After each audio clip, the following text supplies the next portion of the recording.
Afternoon, Don McKinnon, Small Town Talk. Finished up last week basically talking about the annual town report. But when I talk about the town report, I'm really not talking about the report. I'm talking about the people who are comprised of the different departments. And so in the last broadcast, I went into many of what now might be considered legendary people in the town of Raynham. I do notice in this book, and it's looking a little seedy, isn't it? It's falling apart a little bit. But I'll finish up on it, and then I'll get into something called, I believe, the school bus law, and we'll see how that falls together. It's a little bit complicated, and I will explain it. Have you got a minute? I'll explain it at the time. To finish off this annual town report, those of you who watched the last broadcast will know, annual town reports come out once a year. They list the name of officials who are running the town. It's interesting to note that today at a town meeting, the quorums when I first moved to town was something like 250 people. Today it's 25, I believe. And it just shows to you that town people are not as involved in the town as they used to be by virtue of what's going on in the town, whether the town's got so big or whether the population has other things to do. We have had times when we've had trouble reaching a quorum, and outside in the field there'll be a ball game with people watching the ball game. They won't even come in to give us what we call our quorum. If you don't hit a certain number, once you set a number for a town meeting, it makes it a little bit complicated. But let me finish up on this annual town report for those of you who watched the last broadcast. For those of you who didn't, just be patient with me a minute. I won't be that much longer. The reason I'm doing it is when I get down to these positions, you would think, wouldn't you, that I would get to the point where the people who are named here are people maybe who are not known. And the irony of the situation is that these people were very well known in these, other than the original positions, such as one is listed as a dog officer, so the positions of the sealer of weights and measures and these types of positions. And I will list, therefore, the Conservation Commission. Now, the reason I'm jumping down to that, building inspector at that time was Richard Smith, Dick Smith's bride. Marie Smith is a selectman and has been a selectman for many years in the town of Raynham. Richard was the building inspector at that time. He's passed many years now. And then down to the next position would be the Conservation Commission. Now, the reason I'm listing that is the Conservation Commission in the old days, and even this day, is considered one of the key positions in the town of Raynham, because the Conservation Commission is to protect wetlands, is to protect the environment. And so it's a watchdog of the town of Raynham and the building and the areas that things go on. And the reason I say that is that I'm going to read you 2 or 3 names, and one of them is John Welsh. Now, John Welsh, chairman in 1972 of the Conservation Commission, which he was, employee of the telephone company. Later on, in the town of Raynham, and you know, if this is the chronicle, which is, that's what I claim it is, of the town of Raynham, John Welsh is what we call the storyteller in the town of Raynham, and he has a broadcast that's shown on a regular basis here on this cable station, John Welsh. And now he's known as Deacon John because he attended classes for many years and became a deacon in the Roman Catholic Church, St. Anne's in the town of Raynham. And John was chairman of conservation. And as a matter of fact, I'll give you one quick one on John. He may give it to you himself, but I'll steal his own story before he tells it. John Welsh is, if you know him, is one of those guys that everybody likes and everybody knows. And there is a location in the town of Raynham where there was a dispute. The lady who owned the piece of property had some disputes with the town of Raynham. And so John went to settle it, and of course, being John the way he is, he became very close to the individual who owned that land, and the elderly citizen in the town of Raynham that owned that land over a period of time. John said he thought it might be nice if that land was dedicated to the town of Raynham, and this is the chronicle, but John's the storyteller, and I think one of his stories is in where that piece of land was purchased. I believe it's around 15 acres, right next to the Forge River, and it was the site of the original Leonard, the ironworks, the first successful ironworks in the Commonwealth of Massachusetts, in a little town of Raynham. And that lovely lady sold it to the town of Raynham, and I forget what it was, but it was John will retell the story sometime, I'm sure. Was for a very small amount of money, and today that in Raynham is called the Anchor Site. Those of you who drive by on Main Street, South Main Street, before you go right into the Borden Colony, you will see that there is an anchor sitting in the middle of a piece of property called the Anchor Site, and that is symbolic of the ironworks, and that is a piece of property that John was able to obtain for the town of Raynham for a very reasonable price because he was a personal friend of that particular person. I will give you another name or two. Arthur Lazarus was basically the vice chair in a fashion, and he was well known in the town at the time. Two names that are probably as efficient as any name as there is in the town of Raynham over the period of time. One no longer with us is Bernice Fountain. P. Burke Fountain is her nephew. He is still on the planning board, P. Burke. And the Fountain family was legendary in the town of Raynham. And Bernice was active in the conservation and very well known in the area for her benevolent work in the town of Raynham. And one of her partners in the conservation at that time is Betty Thompson.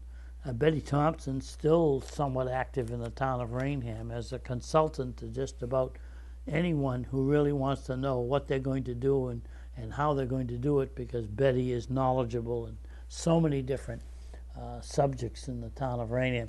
She was on the Conservation Commission for many years, and also on the senior groups. She was active in the senior groups, and she's very well known then. She's very well known now.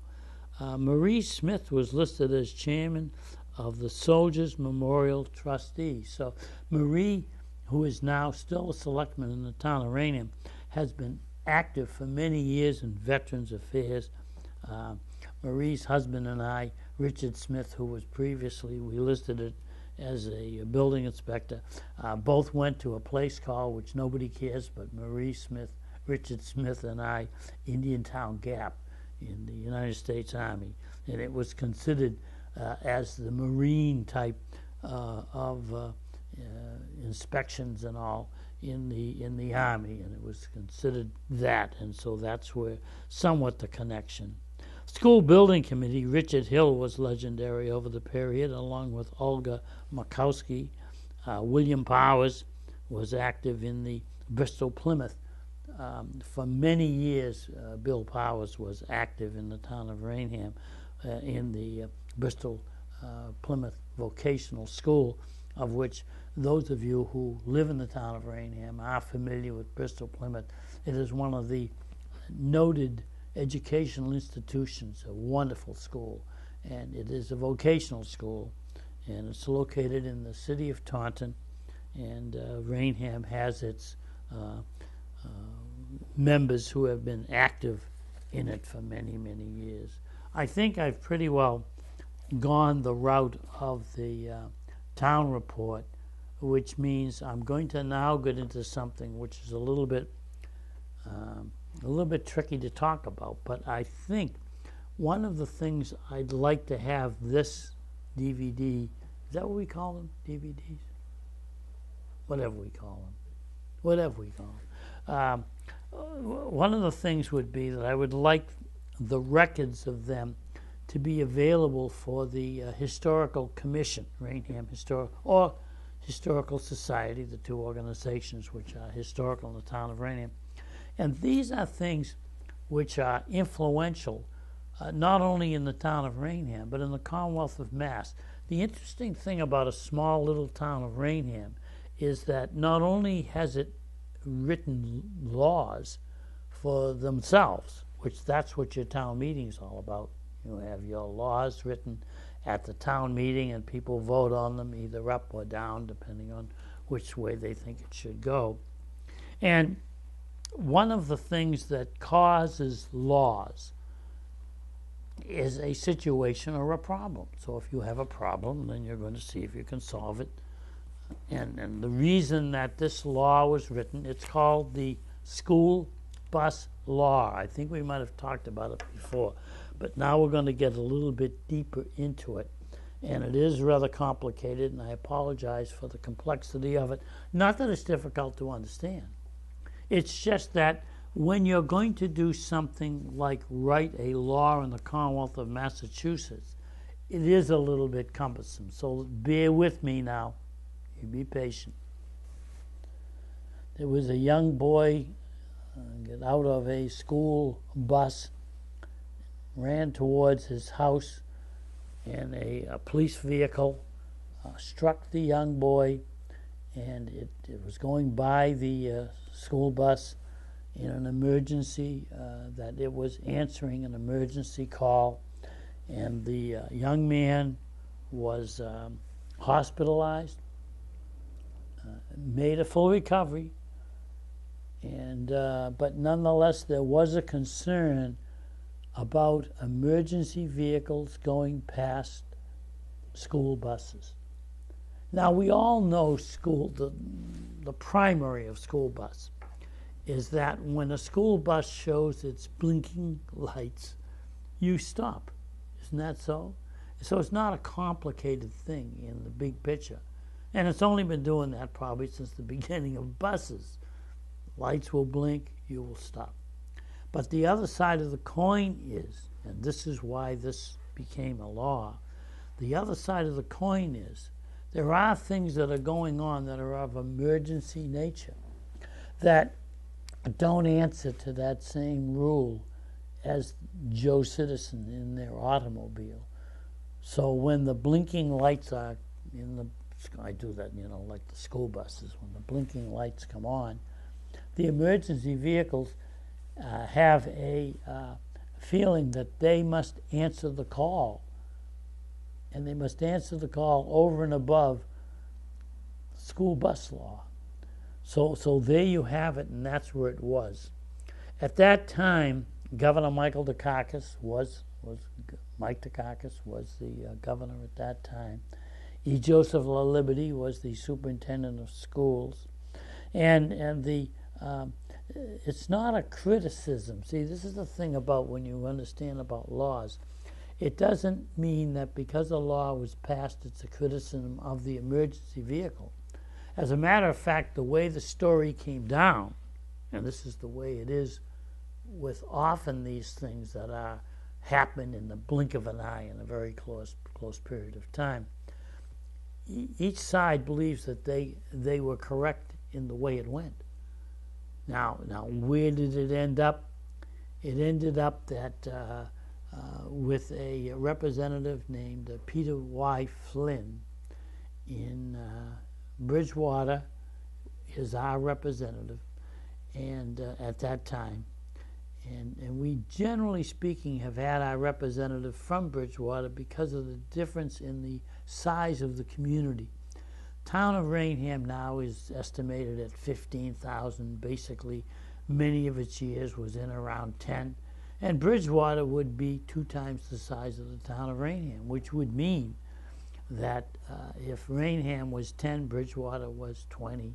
If Raynham was 12, Bridgewater might be up around closer to 30. So the population in Bridgewater always extended beyond the town of Raynham. And there is, some people would say, I don't like Bridgewater. That's not true. I do like Bridgewater. And I find that many of the officials in Bridgewater are excellent. And as they say in the trades, friends of mine. But there are differences when you're involved in a partnership with a fellow community. And not that I complain, because there's nothing I can do about it anyway, is that basically your representatives come from the larger community. And in this case here, Peter Y. Flynn was from Bridgewater. He represented Raynham and Bridgewater. I think also at that time maybe a little bit of Easton, maybe a little bit of Mansfield. It bounced around in its representation at that time. We'll go into representations at another day. But Peter Y. Flynn was the representative. He was our rep, you say, our representative in Boston, in the State House. One of the things that occurs is people think that laws can be passed with almost momentum. And so therefore this law should have been passed with the word momentum, meaning what? Meaning that we would have a time when the emergency vehicle must pull over and must give way to the school bus. Now you're going to say, well, wait a minute. See right away you caught it, didn't you? Here's the reason I almost hesitate to do this particular part of it, because it means both sides has a good dispute as to why they are correct in what they say. You should not have to stop if there's an emergency ambulance going to a hospital and the person's life may depend upon it. But yet on the other side of the coin, right? Do you hear where this is going? What about the little child getting off that school bus if the child is getting off? Now you're going to say, well, the school bus should stop and shouldn't have its blinking lights on. And around it goes in this debate. And that's what occurred in the school bus law, and I think that the year was 1976. So it was a while ago, wasn't it? Well, what I'm telling you is there are some laws that should be written that will never be written because politically they don't fit the mold to be passed, quite honestly. And there's reasons for that, which is another day for another story. But what you've got to remember is that sometimes in these small towns, you have difficult time getting laws passed because the representative does not have that, I'll use the word, the thrust to get a law passed. See, the point of it is to get laws passed. Think about it now. Everything from your medical, from your medical insurance that you have, which is debated now to this day nationally as to what kind of medical insurance people should have. All of those things are passed by virtue of debate, and then finally a vote, and then finally it will be passed or it will fail. So in the school bus law, what happened was Peter Flynn, and I did pass a petition to get that thing going. Peter Flynn and I worked towards the conclusion of this. And what happened was, to resolve this, I don't think the act itself is not a very large piece of paper, but the point of it is we had to go, Peter and I, and we had to in writing communicate with various boards that were affected by it. Now, who was affected by this? Well, think about it. How about the emergency vehicle? Who's in charge of that? How about a police car coming down and has to keep going? How about an ambulance that comes down and has to keep going? How about a fire truck that comes down and has to keep going? So there's different actions that has to take place. And Peter and I then entered into communications with various departments over the period of months, if you will, to, this is I don't know whether we can get this halfway through. This is the actual law as it eventually came to pass. And what it means is that the emergency vehicle, now you people who see that little stop sign, don't you, on the school bus, you see it, don't tell me you don't. The blinking lights have always been on there, haven't they? But suddenly within the last, and this is the 1970s, suddenly there's a little protruding, try that 3 times, protruding sign that flashes back out in the school bus, and you're, I'm sure, saying, why have you done what the blinking lights have already said? This isn't what the blinking lights say. What this means is that an emergency vehicle must come to a stop. And you see, then there is a communication that has to exist, isn't there, between the school bus driver, the students on the bus, and the emergency vehicle trying to get from point A to point B. And so it is not as easy as it first might appear. I don't know whether we can we try this here? I will show this to you. This is the, I don't know, is it clear enough on there? We have there the man sitting at the desk. People in Massachusetts will remember that. He's still about, by the way. A man named Michael Dukakis, as a matter of fact. He was pretty active around for quite a few years at that time. Also in the picture is Peter Y. Flynn.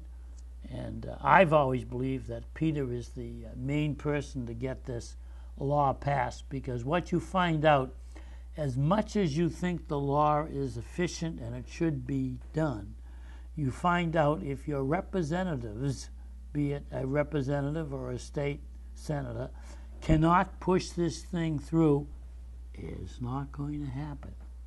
And so we have other things in the town of Raynham, one which is somewhat controversial to this day, the Borden Colony, which was signed by Ed King, was the name of the governor at that time. And so you do need the cooperation of a governor unless you're going to override it, which really is more difficult than you might think. And also, as far as the representatives concerned, you've got to have a representative or a senator who is actively pushing for these particular laws to take place. Also in that picture, and I might point it out someday, but it's not the day I'll do it, is a gentleman named E. Joseph La Liberty. You notice there is a school on Pleasant Street named after E. Joseph, and E. Joseph was the superintendent of the, eventually became the kindergarten, but the grade 1 through 8, when we were a separate school system, and we will talk about the school systems somewhere down the road when the wind is right. And E. Joseph La Liberty and Tony Litos and Floyd, chairman of the school committee. So that makes out the pictures. You don't care who those people are one way or the other. There's me when I was in the 12th grade. I'm in there somewhere. And there's E. Joseph. And then there's a man called Michael Dukakis, who I believe is probably pretty close to my age. And so he's not exactly what you'd call the youth movement anymore, is he? So when this law eventually was passed, it had to go through agencies that were not happy that it passed, because they believed the emergency vehicle should have the right of way. But the right of way and a little child coming across the street is sort of a contradiction in terms. Is that not true? So the school bus law that was passed in the town of Raynham was not passed at a town meeting. This is not a school bus law, Raynham. This is a school bus law Commonwealth of Massachusetts, which, by the way, I think you will see in some other states also. They also have those same stop signs. So the school bus law that is passed in the town of Raynham really never was passed in the town of Raynham. It was passed in the Commonwealth of Mass by virtue of the General Court, meaning your House of Reps and the Senators, and meaning the Commonwealth of Mass, which was Michael Dukakis at that time.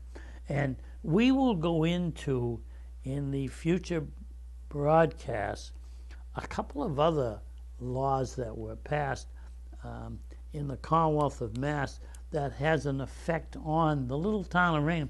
It really is, in a way, rather surprising when you think about it, that a town of now 15,000, but back in those days, the population was maybe 10,000, something of that nature. A town of 10,000 could push through a state law that would have an effect on the whole Commonwealth of Mass. And one of them, which we'll talk about, I've talked about before and we'll talk about again, of course, the Borden Colony.